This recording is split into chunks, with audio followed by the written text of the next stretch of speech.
Bancadas de oposición denuncian la contratación irregular de empleados públicos en el Estado. Todo esto lo analizaremos con la etiqueta SF Plaza Fantasma, pero antes les presento la nota del día. El censo de empleados públicos terminó hace varios meses, sin embargo los resultados aún no se conocen. Esto ha generado inquietud en diputados de la UNE que creen que hay anomalías detectadas que el Ejecutivo no quiere oficializar. El congresista Carlos Barreda aseguró que hay entre 30.000 y 37.000 empleados que no fueron ubicados durante el censo, lo que podría significar que son plazas fantasma. Nos filtraron algunos datos de que pudieran haber alrededor de más de 30.000 empleados públicos que no fueron localizados en su lugar de trabajo. Algunos no pudieron ser censados por razones de marcos legales que limitan el acceso por temas de seguridad nacional, como es el caso de gobernación o defensa. Sin embargo, la cifra es altísima, en dado caso sería una cifra mucho menor. Esto es fundamental para garantizar la transparencia del gasto público, la calidad del gasto público y de que no se están utilizando de manera inadecuada los recursos. Según Barreda, es necesario que el Ministerio de Economía publique los datos para desvanecer las dudas, además porque se debe hacer un cruce de los datos de los empleados y verificar que todos llenen los requisitos del puesto que ocupan. ¿Cuáles son sus contratos? Veamos los horarios. Pero si los horarios no casan, tiene que devolver la plata y eso implica un hallazgo de Contraloría. Bueno, veamos la SAT. Si no está tributando, tiene que tributar. Porque desde el momento que está devengando un ingreso, tiene que pagar impuestos sobre la renta. Entonces, aquí está la importancia de este dato. Este dato es vital para ordenar el Estado y combatir la corrupción y garantizar más eficiencia y más transparencia. La Comisión de Economía ha citado en varias oportunidades a las autoridades del Mineco e INE, pero estas se han ausentado. Este martes nuevamente fueron convocados para informar sobre el censo de empleados. Por una Guatemala en paz, Dulce Rivera y Noé Medina. Bienvenidos a Sin Filtro, la etiqueta de la noche, SF Plaza Fantasma.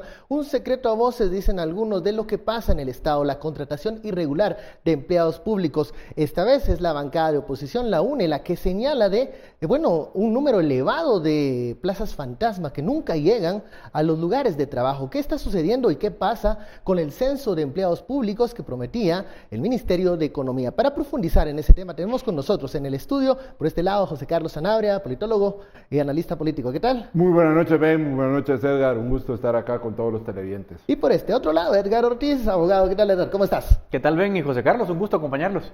Bueno, hablemos un poco de la anatomía del Estado.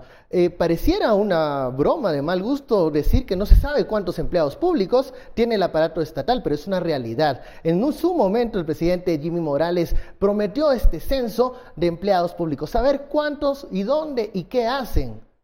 Pero bueno, hasta este momento no hay claridad en ese asunto y la bancada de oposición aprovecha para mover ficha. ¿Qué está pasando y qué nos dice eso de la realidad de lo público, José Carlos? Bueno, esta es una discusión que se ha tenido en diferentes espacios y en diferentes momentos y creo que la perspectiva tal vez más idónea para abordarla, más allá de la discusión política que se puede generar alrededor de los resultados que tendrá que presentar el gobierno y la base de datos que tendrá que poner y toda la información que tendrá que poner a disposición de todos los ciudadanos, de los actores políticos, los actores ciudadanos. ¿Crees que va a ser transparente esta información, este censo? Es que tiene que ser, es decir, evidentemente esta es información pública, esta es información de interés nacional, no pueden reservar la información, es decir, son empleados públicos que son pagados, si lo queremos ver de una relación así muy simple, que son funcionarios públicos que son pagados, trabajadores que son pagados con dinero público. Entonces, ya de por sí, esa le da la categoría para que la información de cuántos son, en dónde están, cuáles son sus funciones, cuánto ganan, cuánto tiempo, es decir, toda la información tiene que ser pública. Pero la perspectiva que yo planteo es que sí, esta información es útil y debe ser analizada desde la perspectiva de cómo vemos o cómo fortalecemos el recurso humano en las instituciones, desde la ley de servicio civil. Es decir, acá lamentablemente estamos de nuevo hablando de prácticas, al menos de una denuncia, porque no tenemos la información muy precisa, de una denuncia de prácticas que han debilitado al Estado, que debilitan la función pública, prácticas que tienen básicamente el objetivo de saquear al Estado, es decir, es una forma, es una alternativa o una opción que utilizan todas estas estructuras corruptas y clientelares para sangrar el erario público. Y eso tiene un impacto, y usted muy probablemente dice, son una plaza aquí, una plaza allá, pero tiene un impacto en la prestación de los servicios públicos, porque ya el Estado, en lugar de tener, por ejemplo, lo voy a poner de muy sencillo, en lugar de destinar esos recursos para compra de jeringas, compra de útiles y gasta o son destinados a pagos de favores clientelares que se han dicho.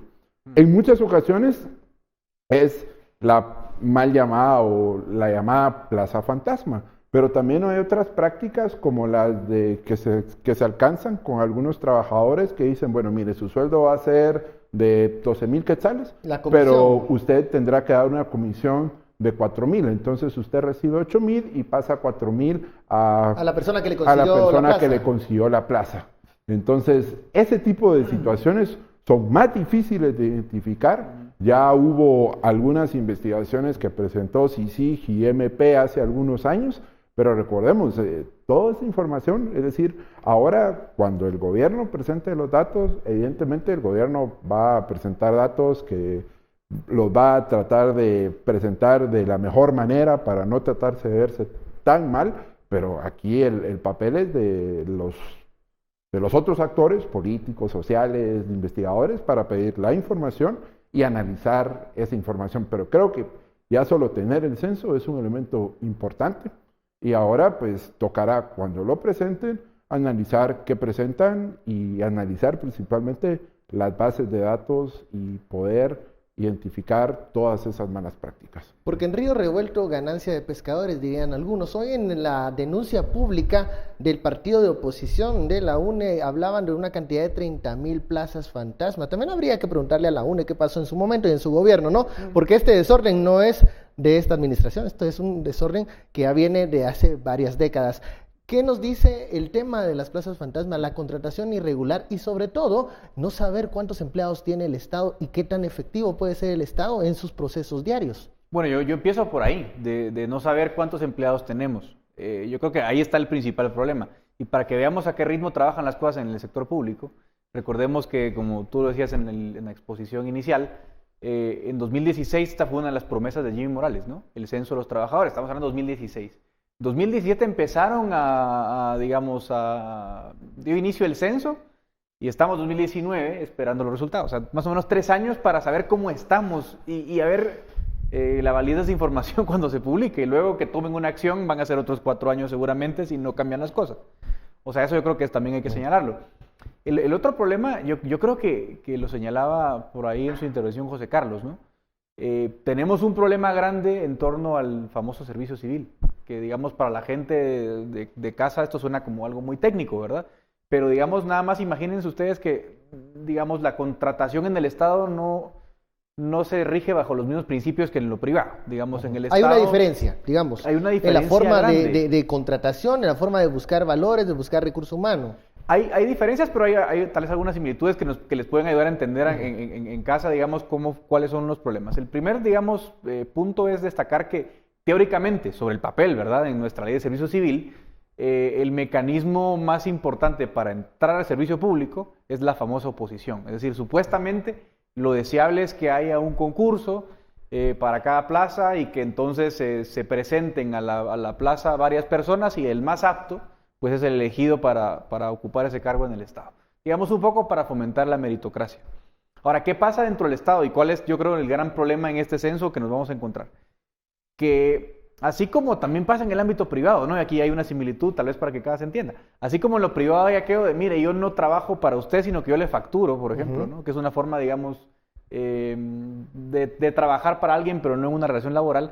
En lo privado, digamos, las implicaciones son que no tiene seguridad social o que sí, no servicios profesionales, digamos. Pero, digamos, no hay gran diferencia entre cómo me contratan y cómo me despiden, digamos, más o menos es lo mismo. En el Estado sí hay un problema. ¿Por qué? Porque si hay mucha gente que en el Estado factura, ¿no? Ajá. Es lo que se llama el famoso renglón 029 de servicios. Entonces hay un gran problema porque hubo una suerte de digamos, de generación del servicio civil. ¿Por qué? Porque ya no es que el propio proceso por oposición no funciona en la práctica, porque no hay mecanismos para hacerlo valer y lo han Y la minimizado. meritocracia pareciera no Y la meritocracia no existe, sino que es peor todavía, porque el famoso 029, que es un contrato, así como en la práctica el que factura en lo privado, que presta servicios, ¿no?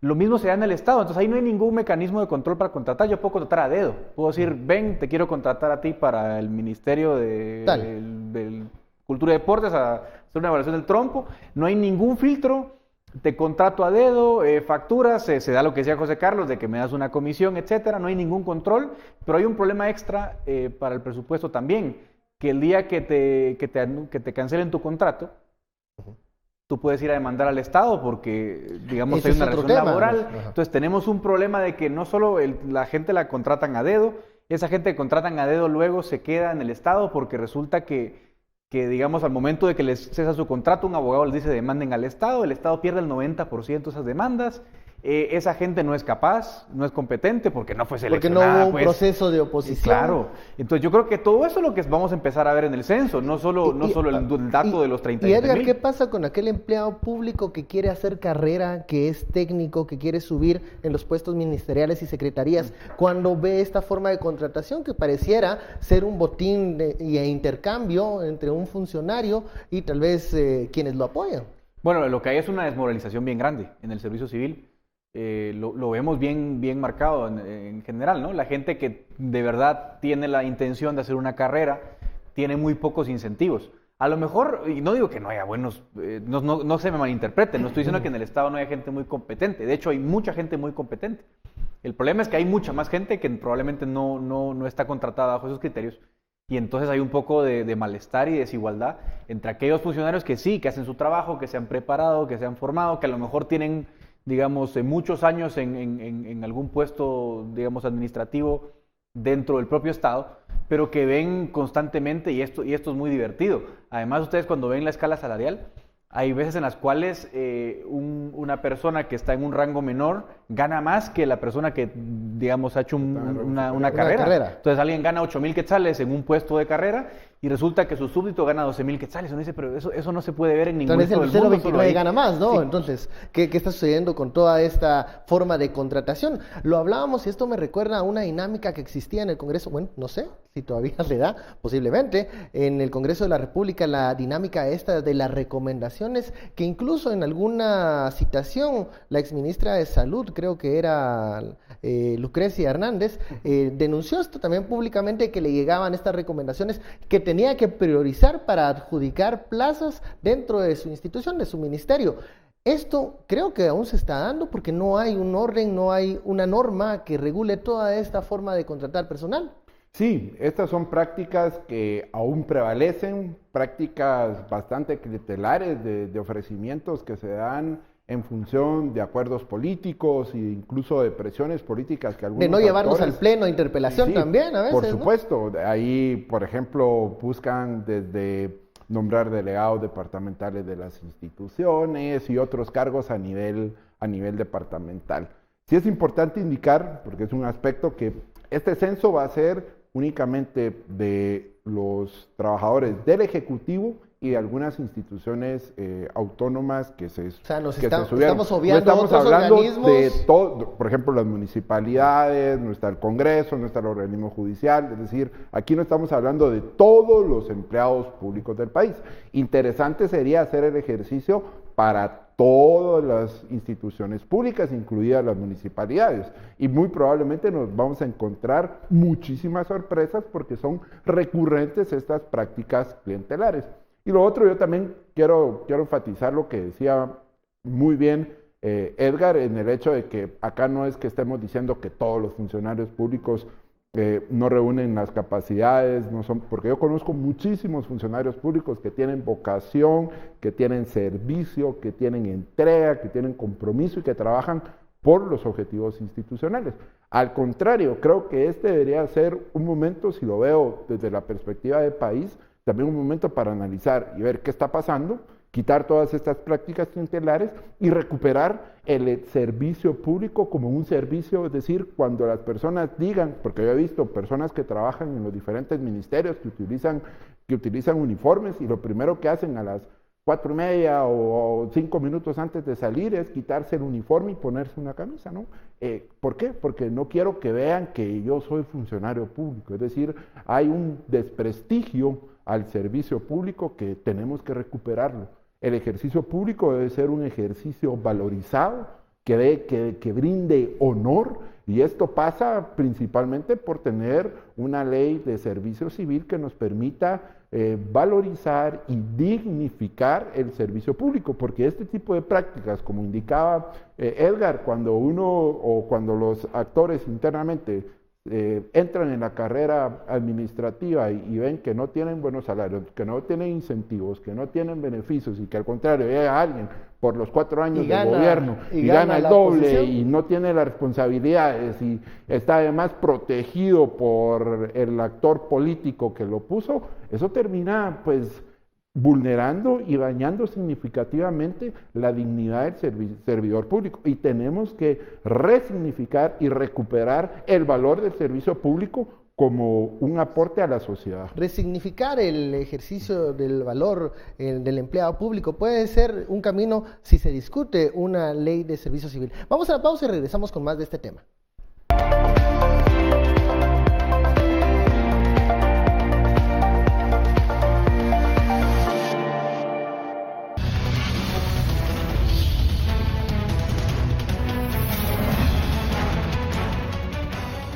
Regresamos a Sin Filtro, la etiqueta de la noche, SF Plazas Fantasmas. Estamos hablando de esta denuncia presentada por la Unidad Nacional de la Esperanza. 30,000 plazas irregulares, dicen ellos, empleados públicos que no llegan a sus puestos de trabajo. Pero más allá de eso, ¿qué se necesita para regular la contratación en el Estado? Pareciera que nadie sabe cuántos empleados públicos finalmente hay, pero nadie le quiere entrar al tema. Hay un consenso general en los tanques de pensamiento que es necesario regular, normar este aspecto, pero el sujeto y actor político como que no le interesa tocar este tema. ¿Qué elementos debe tener una ley de servicio civil para tener, digamos, un marco donde actuar? Sí.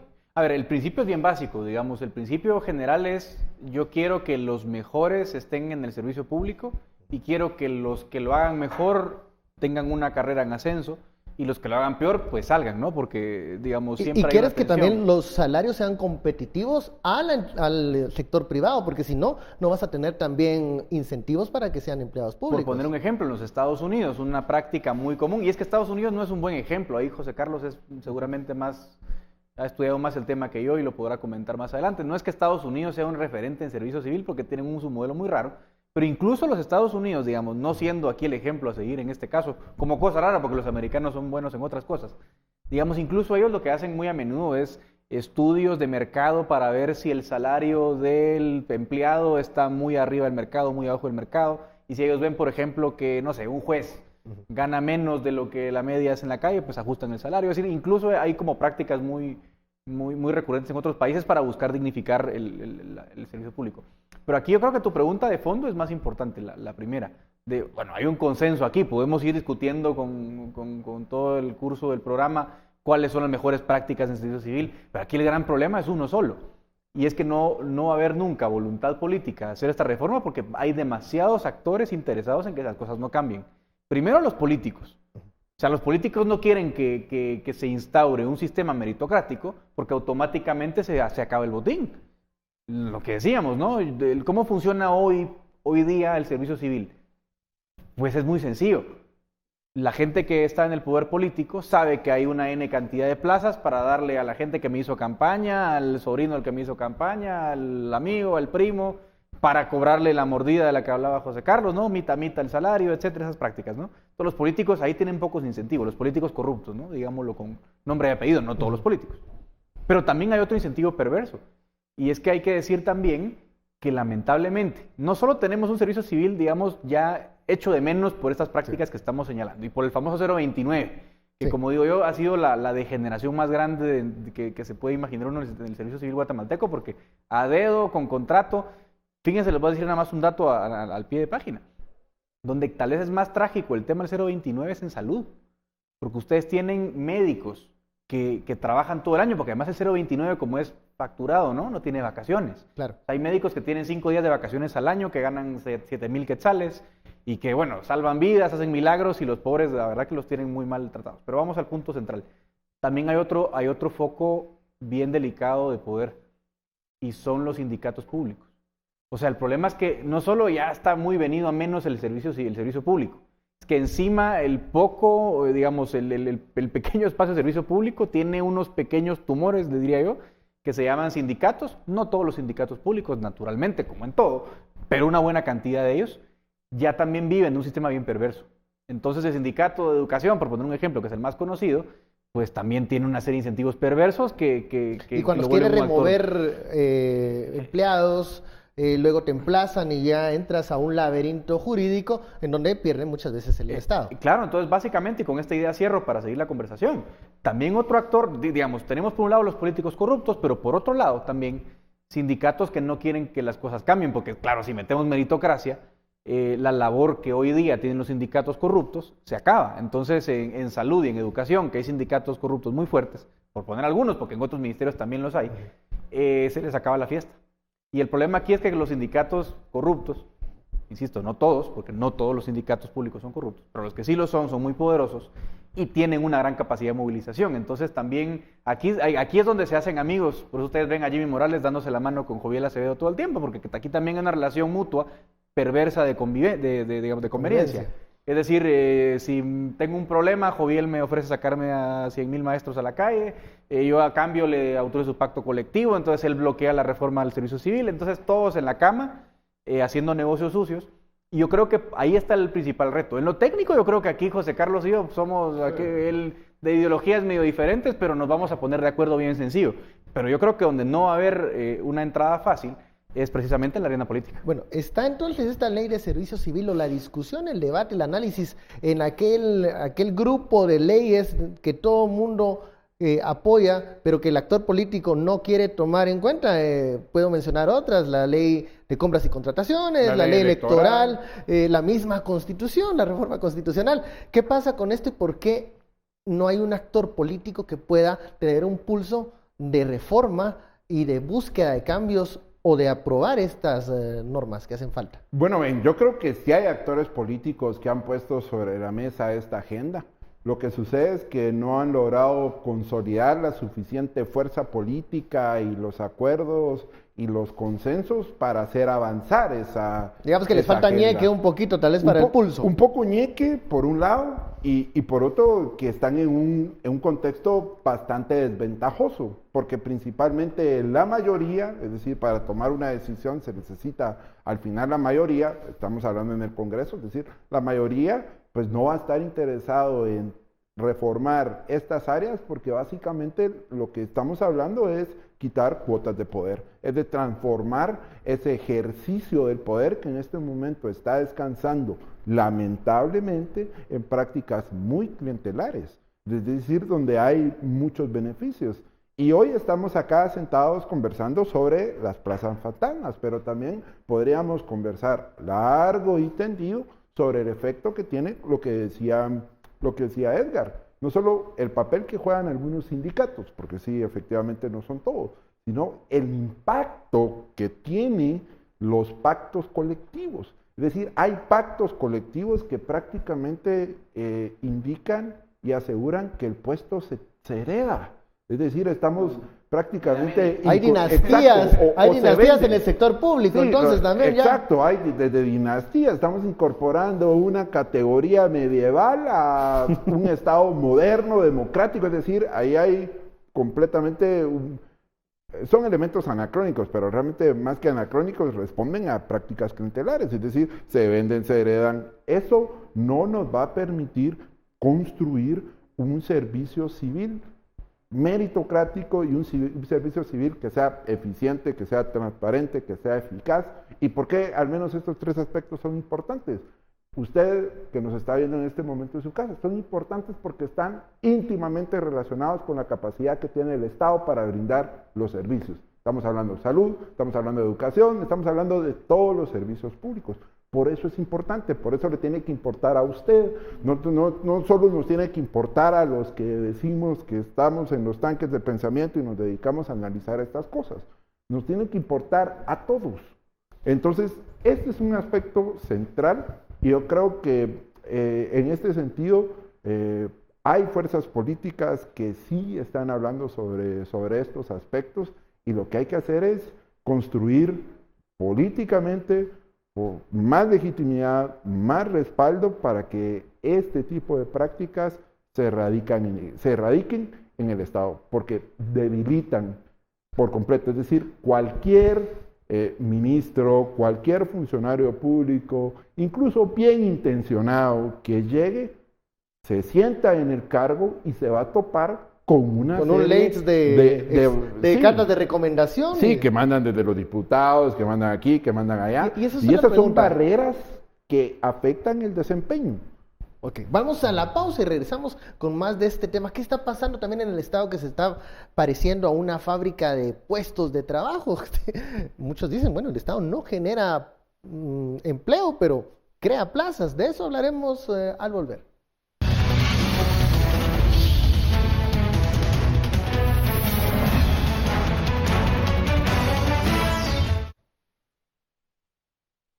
Continuamos en Sin Filtro. ¿Qué está sucediendo en el Estado, en la estructura de contratación, en los procesos de contratación? Hoy se hablaba de una denuncia pública de 30,000 plazas fantasma, pero eso nos lleva a otro tipo de debate también. Cuando hay campañas electorales, cuando hay oferta electoral, muchas veces las personas que se acercan a X o Y candidato buscan como un objetivo posterior buscar una plaza en el Estado. Y pareciera que el Estado está aceptando cada vez más y más gente y se vuelve cada vez más grande y no hay control en la forma de contratar gente.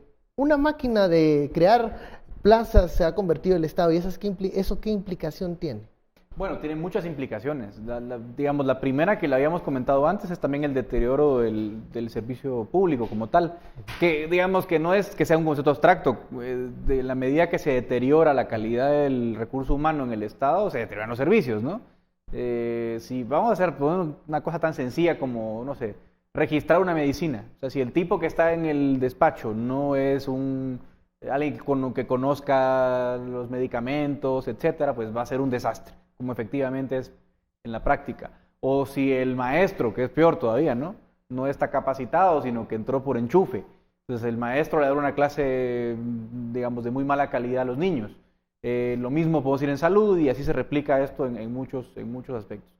Pero luego, en segundo lugar, lo que tenemos es, incluso a largo plazo, lo que nos está pasando ahora es una crisis presupuestaria, porque lo que tenemos es un crecimiento desmedido del recurso humano del Estado, pero no necesariamente porque el Estado se esté volviendo un prestador de servicios más amplio, sino sencillamente porque estamos multiplicando plazas de empleo porque sí. O sea, que yo creo que es tanto cura para una misa, dirían por ahí, porque no hay un control. Ese es el punto. O sea, yo lo que preguntaría, o sea, sería bien interesante. Yo no sé cómo va a ser el censo, francamente, y hay que esperar los resultados, ¿no? Tampoco tengas demasiadas expectativas, porque no sabemos, pero por ejemplo, sería interesante ver cuántos asesores hay en el Estado. Yo creo que ese es un buen indicador, porque es la forma más sencilla de multiplicar el trabajo. Entonces hay 40,000 asesores o gente en comunicación que realmente no hace comunicación, etcétera. Abogados, los abogados somos perdón por el gremio, pero somos el cáncer en el Estado.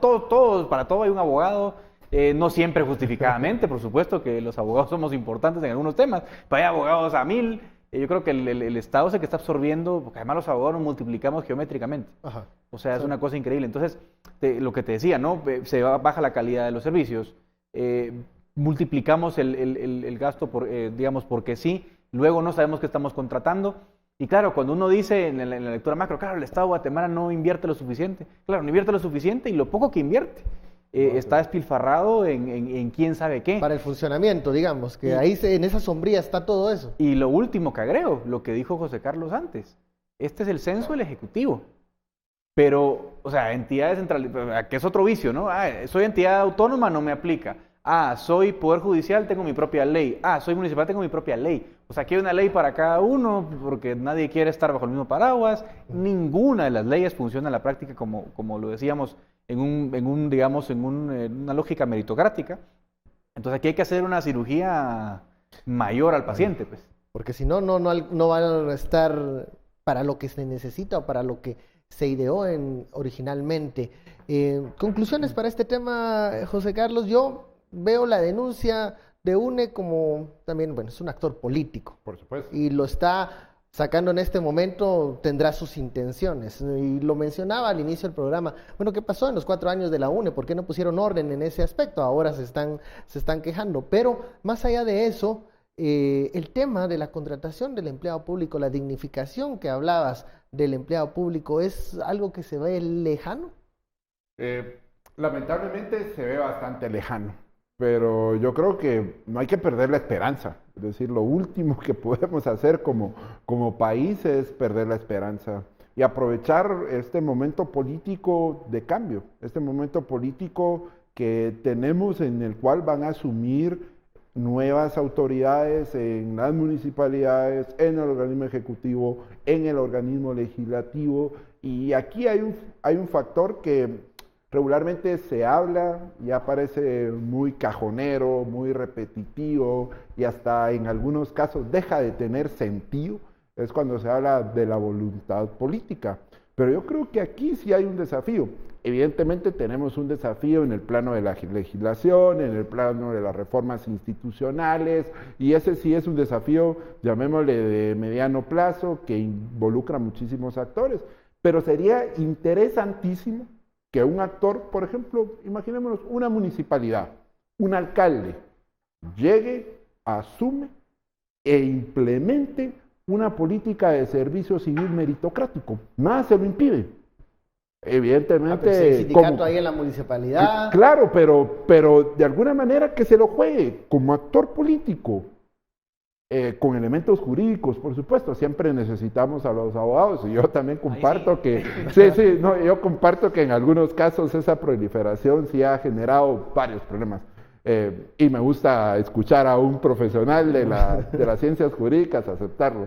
Una discusión siempre entre politólogos y abogados. No, pero a lo que voy es que sería sumamente interesante que un actor político se planteara desafiante frente a ese sistema clientelar. Sería muy interesante. ¿Por qué? Porque pone sobre la mesa, es decir, empieza a mover las piezas en el tablero. Y sería desde la posición de un actor político, y estamos a pocos días de que asuman nuevos actores políticos, y ahí un poco la responsabilidad también está en ellos. Es decir, la gente depositó confianza, la gente en las urnas electorales fue a votar esperando cambio, y en este sentido, más allá de la legislación, está esperando un actuar distinto.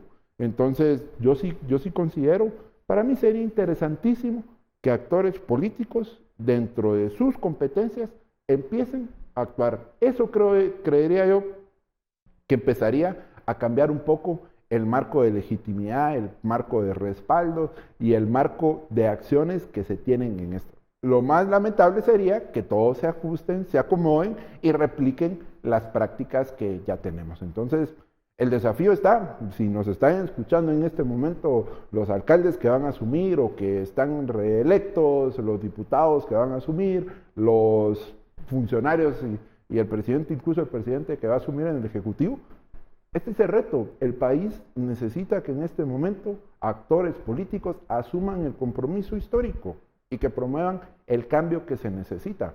Está en sus manos. Entonces, hay que verlo también desde esa perspectiva. Por supuesto, no descartar la otra perspectiva, la de reformas institucionales y reformas legales, pero sería interesante.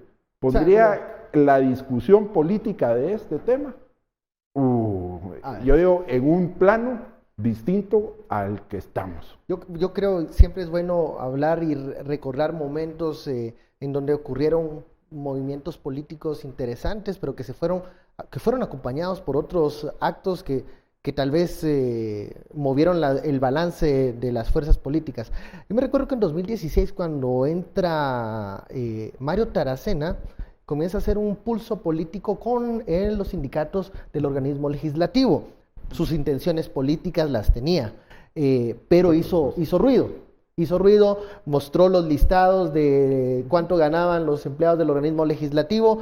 Obviamente los sindicatos del legislativo se enfurecieron, hubo ahí un pulso de fuerzas, pero ese acto, como mencionaba José Carlos, que puso el tema en el debate, no fue acompañado de propuestas de reformas institucionales que acompañara a esos actos, sí, el tema se vio como una rabieta entre sindicalistas y un político. Sí. Entonces, el debate se ahogó, luego vino la reforma constitucional que también vino a enrarecer el ambiente y no digamos los otros casos que CICIG estaba sacando en ese momento.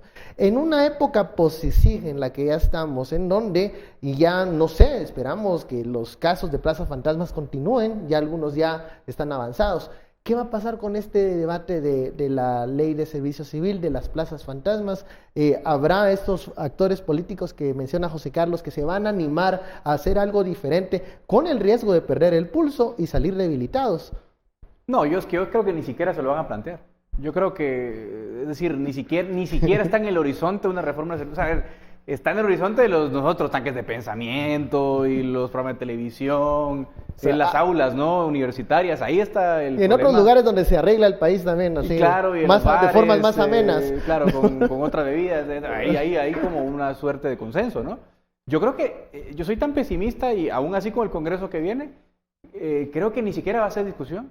Probablemente, a no ser que pase algo, digamos, muy importante, o a no ser que haya un liderazgo político que entienda los tiempos, como Mario Tracé en 2016, que hay que decirlo que él fue hábil, ¿no? Porque las reformas que hace son cuestionables en un montón de sentidos, sí, ¿no? Y algunas remociones luego se tuvieron que reinstalar, claro. Entonces digamos que jurídicamente no se analizaron bien. El mensaje fue uno y quizás el resultado no fue el mismo que el mensaje mediático que se dio. Por otro lado, también hay que decirlo, hay cosas muy buenas que él hizo, pero también hay que decirlo que había un sentido de conveniencia, por ejemplo, el resultado global de la reforma de 2016 en temas legislativos fue darle el control a la bancada. Un poco en el espíritu de que, bueno, yo quiero desde la bancada, desde arriba, ¿no? Ajustar un poco a mis diputados. No, pero está bien, digamos, hicieron cosas buenas. Se redujo el número de asesores, etcétera. Yo creo que sí, el balance es positivo con los temas que cuentan. Con los temas cuestionables. Hoy no hay, o sea, y eso era 2016 en plena punto ola álgido. de la plaza, de las marchas. Y muy bueno lo que hizo don Mario en la presidencia del Congreso y tal, pero fue para el Congreso y fue bien acotado. No se entró nunca, ni siquiera se planteó una reforma al servicio civil. Me refiero que la plantearon los diputados, ¿no? La gente, insisto, nosotros probablemente sí. En 2020 yo creo que la consigna va a ser otra. Incluso yo creo que es pacto de corruptos con esteroides. Quizás la única cuestión va a ser cuánto tiempo les va a tomar formar alianzas, ¿no? Que yo creo que tal vez que se pongan de acuerdo, pero va a ser cuestión de tiempo, ¿no? Así como acuérdense, 2016 era la UNE la que articulaba, probablemente el primer año de Congreso sea el mismo. No creo que la única tal vez variable que podría alterar mi exposición actual es que la UNE se ponga otra vez el tacuche reformista, porque son los únicos que lo pueden hacer. Pero bueno, no sé si va a haber una buena intención desde la cúpula. Con una secretaria general ahí en problemas legales, con estas iniciativas de ley que han presentado que parecieran no tener esa línea de fortalecer el sistema de justicia y la independencia. Pero esto me lleva a otro tema que también comienza a hacer ruido ya en los pasillos del Congreso de la República y son el tema de la prisión preventiva. Hay una mesa técnica que está conociendo enmiendas, pero pareciera que el tema se comienza a trabar, tiene algunas intenciones ya que cuestionan ciertos diputados y también ciertos expertos. ¿Qué está pasando con la prisión preventiva? Un tema que urge regular. Y que incluso el presidente de la comisión, el diputado Leonel Lira, ha dicho pues que está en toda la disposición, sí, pero que tiene varios factores en contra, tiempo y estas enmiendas que anónimas, que parecieran no venir en el espíritu de aclarar el tema. No, es que miren, la prisión preventiva es bien sencillo, y aquí hicimos un programa, me recuerdo yo, hace como unos 6 meses o más. Incluso vinieron algunos familiares afectados. Había afectados y tal. La prisión preventiva les voy a decir más o menos por dónde van los problemas. Problema número 1, cultura de los jueces. Es que muchas veces los jueces son los mismos que te quieren mandar a prisión preventiva, porque fíjense que la ley sí te da un margen y te dice, mire, usted evalúe si el tipo se puede fugar o puede entorpecer la investigación, mándalo a prisión preventiva como precaución, pero es una medida excepcional. En la práctica los jueces son muy carceleros, entonces eso no se va a cambiar con una ley. Usted no puede decir al juez, mire, por ley no sea bestia y no mande a la gente siempre a prisión, eso es bien difícil o imposible. Segundo punto, el problema de la prisión preventiva también es un tema de cobertura. Entonces, también a veces nos quieren vender un poco la ilusión de, cambiemos la ley y la prisión preventiva va a volver. Miren, no es tan sencillo. O sea, lo que pasa aquí es, te mandan a prisión preventiva, estás ahí encerrado, ¿no? Y te toca tu próxima audiencia. Claro, como hay 10 juzgados penales o 12 juzgados penales para toda Guatemala ciudad, en la que hay 2.000 homicidios al año, imagínense ustedes la carga de trabajo que tiene esa pobre gente. Entonces, ¿a qué hora le van a dar a un señor en prisión preventiva su próxima audiencia? Pues en un año. Y al año llega la audiencia y no llegó el abogado a la otra parte. Se suspende la audiencia, lo vuelven a regresar a la prisión y pasa otro año. Eso no se cambia con una ley. Entonces, quieren Porque no vas a tener la cobertura de todos esos juzgados. Entonces, quieren cambiarla. Entonces, fíjese que es lo paradójico los diputados. ¿Les preocupa la prisión preventiva? Pues no le quieren entrar de fondo al tema de justicia. Entonces, si le metieran plata a justicia, si aumentaran la cobertura, si los jueces fueran más capaces, más idóneos, etcétera, habría menos problemas. Tal vez hay algún tema en ley que se puede mejorar, yo no digo que no, pero el gran tema de fondo es lo que acabo de decir yo. Entonces, por ahí no va. Ahora, ¿dónde sí va el espíritu de la reforma que hay? Que, ojo, esta propuesta inicial venía con buenas intenciones, ahí tipo aceptación de cargos, claro, el mismo pero fenómeno. Las enmiendas que le metieron ahorita están diseñadas para sacar gente de la cárcel, así de simple. Bueno, iré en ese tema porque pareciera que esta legislatura que no termina de terminar porque se está alargando el tiempo y ellos no están perdiendo nada. Esta alternativa, esta oportunidad de poder promover algunos cambios, algunas leyes que han sido cuestionables. ¿Qué está sucediendo y cómo va a cerrar esta legislatura que pareciera tiene pendiente la aprobación del presupuesto, pero que también bajo la manga otras iniciativas bastante polémicas? Vamos al corte y regresamos luego de la pausa.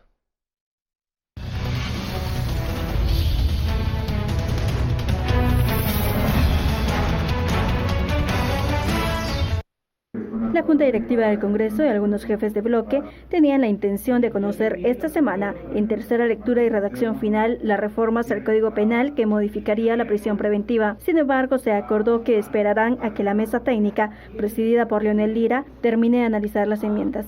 La instancia se reunió por la mañana y acordaron algunos puntos, aunque también recibieron 17 enmiendas más que fueron presentadas de manera anónima. La obligación de leerlas fueron entregadas a la Comisión de Reforma del Sector Justicia y el presidente me las ha entregado. Estas llegaron ahí, alguien las entregó, no son presentadas por el presidente de la comisión ni por miembro alguno. Pero es la obligación de leerlas porque han llegado a esa comisión y me fueron trasladadas en calidad de presidente de la mesa técnica de discusión. Por el momento hay consenso en 13 enmiendas, aunque eso puede cambiar en el Pleno, porque los diputados pueden presentar enmiendas de curul, además porque solo 5 de las 13 bancadas han sido representadas en la mesa técnica. Esta se presentó ante la mesa. Yo no tengo la capacidad ni el poder de impedir que alguien pueda presentar alguna enmienda de curul el día de la aprobación en el Pleno. Entre los cambios propuestos por las enmiendas anónimas está que al momento de entrada en vigencia de la presente ley se encuentra en prisión preventiva y hubiera superado el plazo de investigación, podrá salir en libertad. También propone el cese del encarcelamiento cuando finalice el periodo de investigación en la etapa preparatoria, entre otros. Por una Guatemala en paz, Dulce Rivera y Noé Medina. Ya estamos de vuelta, veía usted la nota de Dulce Rivera, desde el Congreso de la República, dice el diputado Leonel Lira, tienen la obligación de conocer estas enmiendas anónimas, o sea, nadie sabe quién es el responsable, pero se van a discutir cambios, dice él, en esta mesa técnica. Pareciera que la forma de proponer modificaciones nos recuerda mucho a aceptación de cargos, cuando se denunció que no había transparencia en el conocimiento de las enmiendas que se estaban presentando en ese momento en el hemiciclo. ¿Qué están discutiendo los diputados y cuáles son las intenciones reales que buscan ciertos parlamentarios al proponer estos cambios, José Carlos? Sí, indudablemente, Ben, como indicas, es una discusión de carácter público, en un espacio público, y un elemento primario y básico es saber quiénes son las personas que están presentando estas enmiendas, para saber un poco cuáles son los intereses. Creo que adicional a los elementos técnicos que Edgar expresó en el segmento anterior sobre las consideraciones que se deben de tener al momento de discutir esta iniciativa, más allá de esto, creo que el momento político para hacerlo es el menos oportuno. O sea, mejor que no toquen la norma en este supuesto. momento. Es decir, desde mi perspectiva, yo sé que es una función que tienen los diputados, pues yo no estoy impidiendo ni bloqueando la función legislativa que tienen los diputados y que tendrán hasta el 14 de enero, al menos los que están ahora y que no lograron su reelección. Pero el contexto político pues sí nos marca que las condiciones, la coyuntura y principalmente los intereses que están puestos sobre la mesa no son necesariamente los intereses más sanos para el sistema de justicia. O sea, yo coincido efectivamente, como decía Edgar, de que el interés en este caso no es fortalecer el sistema de justicia. De hecho, no ha sido ni en las últimas aprobaciones del Congreso, ni ha sido la tendencia, al menos durante los últimos 2-3 años en el Congreso. Entonces, sí creo, porque un escenario regresivo se está planteando y se vislumbra si en el Congreso se aprueban algunas iniciativas que en lugar de fortalecer el sistema de justicia, lo van a debilitar. Es un Congreso bastante cuestionado, es un Congreso en donde están confluyendo una serie de intereses, llamémosle, no alineados para fortalecer el sistema de justicia. Entonces, el contexto para mí no es el más oportuno y tampoco hay que correr, por decir, es un poco como en la última semana del periodo ordinario quieren correr en el trabajo de la comisión con enmiendas que nadie sabe ni quién presentó y presentarlo al pleno para hacer avanzar, cuando tuvieron toda una legislatura para poder hacerlo de manera tranquila o escuchar consideraciones técnicas y evaluar objetivos que vayan en función de fortalecer el sistema de justicia.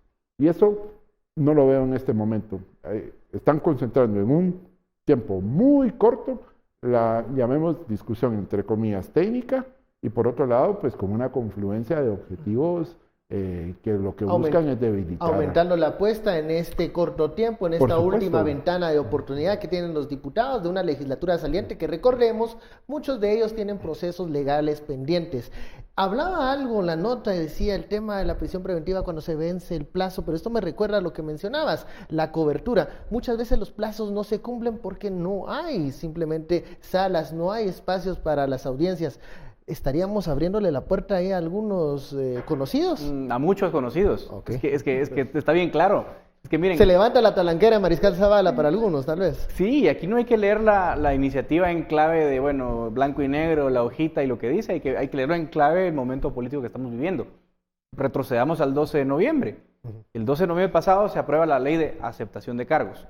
Otra que se vislumbraba buena en el inicio, que la presentó el OJMP, sí. La misma CICIG. Exactamente, la misma CICIG. Yo creo que equivocada la noción, ¿no? La idea inicial, pero digamos, no era perversa inicialmente, era una ley discutible. A ver, hay algunos abogados que les parecía bien, otros abogados que la criticaron, etcétera. Creo que en general se puede tener un debate sano en torno a la idea, al proyecto original. Digamos, yo no veo en el original mala fe. Como digo, unos pueden pensar que bien o mal.